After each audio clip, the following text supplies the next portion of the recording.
E se eu te disser que existe uma ferramenta que vai unir os designers e os desenvolvedores? No vídeo de hoje eu vou te mostrar o Paintpot, um serviço de design e prototipação que é de código aberto. E o vídeo de hoje é possível graças ao apoio da Hostinger. Se você quiser hospedar a sua própria instância do Paintpot ou até mesmo o seu site que você fizer o design através do Paintpot, você consegue fazer tudo isso lá na Hostinger. Inclusive, se você utilizar o cupom DIOLINUX, você consegue ainda mais desconto lá na Hostinger. Então, para dar uma conferida, é só você clicar no primeiro link que está aqui na descrição.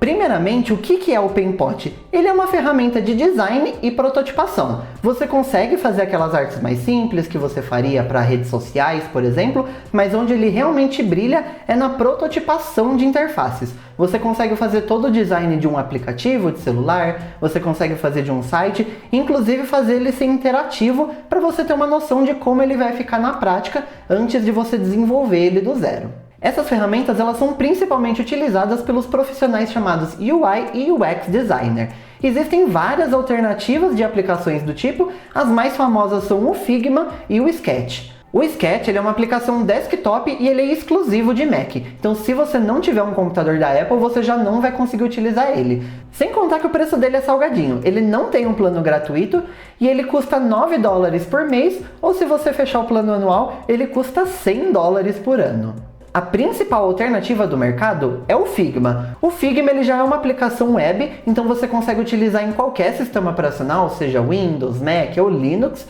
porque você roda diretamente do navegador e ele tem um plano gratuito. Só que existem algumas funcionalidades que estão presas ao plano pago e a gente consegue ver aqui que ele começa em $12 por editor por mês. Então ele é bem carinho. E também existe uma grande polêmica aí no mercado do design que o Figma foi comprado pela Adobe. A Adobe é a principal empresa desse mercado de design e ela é conhecida por comprar alguns serviços e matar. Então, apesar deles terem prometido que o Figma ele não vai ser descontinuado, a gente não sabe até quando essa promessa vai continuar, se vai continuar, né? Só que a gente não precisa viver para sempre nesse e se, né? Para isso tem o Paintpot, que é uma aplicação de código aberto, e a gente sabe, né, que quando um aplicativo é de código aberto, ele nunca morre de fato se tiver gente interessada em desenvolver ele. Então a gente pode ter uma garantia muito maior de que ele vai estar aí no mercado pelos próximos anos. Você consegue utilizar o Paintpot no próprio servidor deles, mas uma das principais vantagens de ser open source é que você pode hospedar a sua própria instância do Paintpot. Para isso a gente consegue vir aqui em paintpot.app/self-host e a gente consegue dar uma olhada de quais são as maneiras que a gente consegue utilizar o Paintpot. Aqui inclusive ele mostra as duas principais maneiras de você hospedar a sua própria instância do Paintpot. Você consegue utilizar esse Celestial e você consegue utilizar com o Docker, que é uma ferramenta de containers muito popular no mercado. Inclusive lá no canal de DIOLINUX a gente tem vários vídeos falando sobre Docker, se você quiser aprender um pouco mais sobre ele. Inclusive, se a gente rolar a página aqui, a gente consegue ver algumas das vantagens de você hospedar a sua própria instância do Paintpot. Aqui ele mostra que você tem uma vantagem de privacidade. Apesar do Paintpot não monetizar os seus dados, se você quer uma maior privacidade, você quiser ter controle total de quem tem acesso a todos os seus arquivos, você pode hospedar a sua própria instância. Você também tem a vantagem de que você vai ter total controle da instalação, então se você tem uma equipe de TI que consegue cuidar disso, talvez acabe valendo a pena para você. E também tem a questão de customização. Você consegue tirar a marca do Paintpot, por exemplo, você consegue mudar a interface. Desde que você tenha conhecimento de desenvolvimento, você consegue fazer exatamente o que quiser. Mas aqui tem um aviso bem importante. Não existe diferença alguma da versão do Paintpot hospedado por eles mesmos do que essa versão que você vai hospedar no seu próprio servidor. Então, independente de qual opção você escolher, você vai ter acesso a todas as ferramentas. Se a gente continuar descendo a página, a gente vê aqui mais algumas opções que não são oficiais. Ainda assim, se você quiser, por exemplo, utilizar o Podman ao invés do Docker, você consegue fazer isso. Você consegue utilizar uma aplicação de desktop, então se você quiser ele totalmente local na sua máquina, você consegue. E depois aqui tem uma opção de instalação manual. Uma outra vantagem do Paintpot é que ele tem uma comunidade própria. Então se você tiver com alguma dúvida, se você quiser compartilhar alguma coisa que você fez, se você quiser dar alguma sugestão, você consegue entrar aqui na comunidade do Paintpot e começar a compartilhar. Inclusive, se a gente descer aqui, tem uma opção de Paintpot in your language e depois tem uma opção de português. Apesar de não ter muitos tópicos aqui, já existe uma comunidade separada para quem escreve em português, então se você decidir utilizar o Penpot, você pode começar a fazer parte dessa comunidade aqui e ajudar ela a crescer, né? Uma outra ferramenta muito bacana do Penpot é essa aqui de bibliotecas e templates. Então você não precisa começar todos os seus designs do zero. Você pode dar uma olhada aqui, você consegue baixar qualquer uma delas e depois importar nos seus projetos. Inclusive aqui tem os componentes do Gnome. Se você, por exemplo, quiser desenvolver uma aplicação para o Gnome, você consegue fazer a interface dela aqui antes, para você ter uma noção de como você quer ela, e depois você desenvolve a aplicação.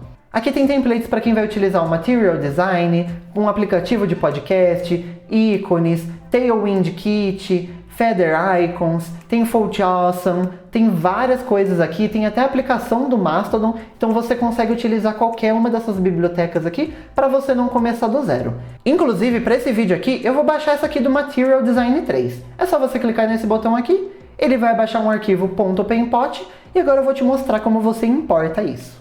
Se você ainda não tem uma conta no Penpot, você pode vir aqui nesse botão de Sign Up for Free, você faz o seu cadastro e pronto, você já vai estar dentro do Penpot. Aqui no caso, como eu já tenho uma conta, eu vou clicar em entrar aqui, eu vou digitar o meu login e senha, vou clicar em entrar e pronto. Aqui é a página inicial do Penpot. Você consegue criar vários projetos se você tem trabalhos diferentes, se você, por exemplo, é uma agência que tem vários clientes, ou se você tem vários projetos dentro da mesma empresa, você consegue fazer quantos projetos você quiser e dentro de cada um desses projetos você consegue fazer vários arquivos diferentes. Aqui na esquerda a gente tem algumas informações interessantes no sidebar também.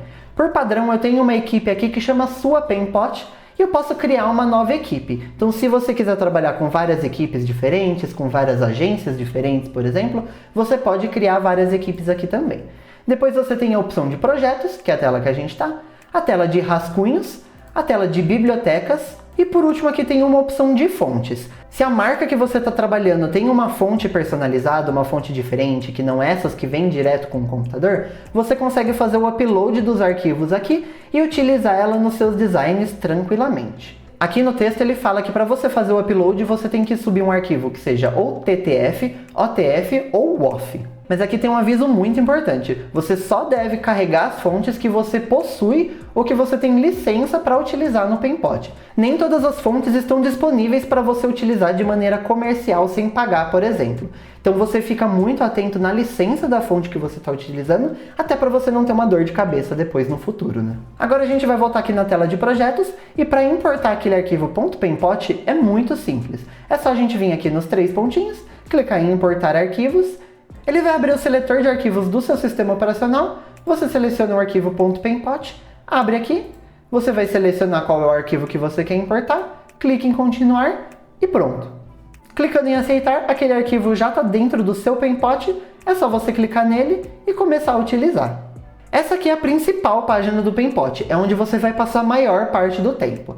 Aqui na esquerda você tem as várias páginas, aqui esse arquivo tem uma página de capa, ele tem uma página de como funciona, aqui depois tem todos os componentes, inclusive você consegue ver que tem bastante informação aqui, você consegue ir dando zoom, você consegue ver aqui que ele tem badges, ele tem botões, ele tem ícones, ele tem realmente muita coisa e você consegue utilizar todos esses elementos aqui para ir construindo o seu aplicativo, o seu site, seja lá o que for que você vai fazer. Depois ele funciona de uma maneira um pouco parecida com outras aplicações de design, claro que com a interface um pouco diferente. Ele trabalha também com o conceito de camadas, só que aqui no caso as camadas elas estão na esquerda, aqui na direita você tem as informações de design, onde você consegue alinhar os itens, mudar tamanho, mudar fonte, mudar posicionamento, tem várias coisas aqui que você consegue fazer. E a grande diferença do Penpot para uma aplicação como Photoshop, GIMP ou qualquer outra aplicação do tipo é essas duas abas aqui, de protótipo e de inspecionar. Essa aba de protótipo é onde você vai conseguir fazer todas as suas interações para que, por exemplo, quando você tem uma tela de um aplicativo, se você clicar num botão, ele vai abrir uma outra página e ele vai levantar uma tela, ele vai levantar um texto, fazer o que você quiser basicamente. Depois a gente tem essa tela aqui de inspecionar. Basicamente é isso aqui que vai juntar os designers e os desenvolvedores. Porque através desse botão de código aqui, você consegue acessar todo o código CSS e SVG desse arquivo. Então você consegue de maneira muito mais fácil portar esse design aqui para o seu próprio site ou aplicativo, ou seja lá o que você estiver criando.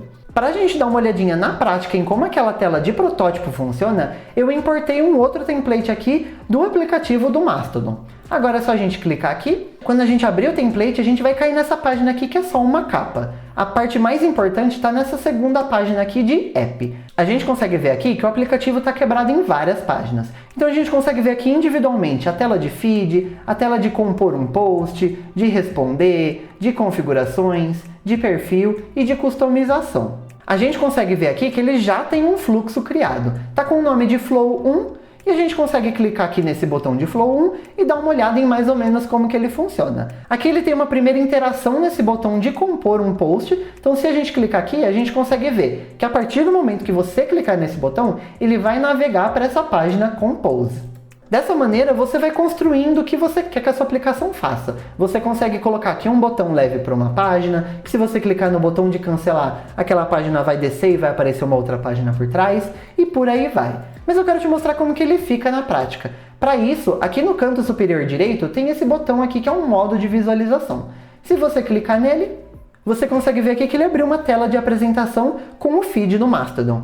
Se a gente clicar aqui no botão de compor um post, você vai ver que ele vai abrir a página de compor. Se a gente clicar em cancelar, ele volta para a página de feed. Se a gente clicar no nome do usuário, a gente vai para a tela de perfil dele e por aí vai. Conforme você for criando mais páginas, você consegue fazer mais links. Espero que você tenha gostado desse vídeo e se você se interessou pelo Painpot e quer instalar sua própria instância, clica no primeiro link aqui para contratar sua hospedagem lá na Hostinger. Eu te vejo no próximo vídeo e até mais!